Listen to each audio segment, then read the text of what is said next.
JMS Recording Studio।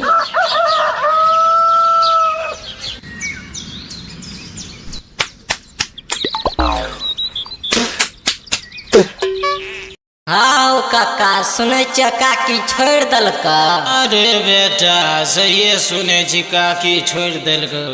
हलाई खैनी तब खा सुनबै सुन। Singing by Nitish Yadav. Singing by Shravan Premi. सुना न हमर काका मार देलक हो धाका। सुना न हमर काका मार देलक हो धाका। काकी के बिना तोरा घर जललक बेचैनी।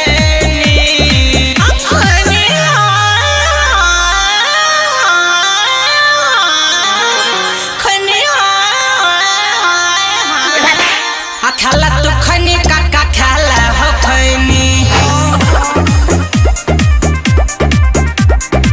खाला तू खनी काका खाला हो खैनी। आबो त खाला काका सुन न खैनी हो। आबो त खाला काका सुन न खैनी हो। सब तोहर भाग जैत सुन बेचैनी हो। सब तोहर भाग जैत सुन बेचैनी हो। सब तोहर भाग जैत। तोरे खातिर लौट लियो सुन न खैनी। काकी के बिना पढ़ै छ बेचैनी।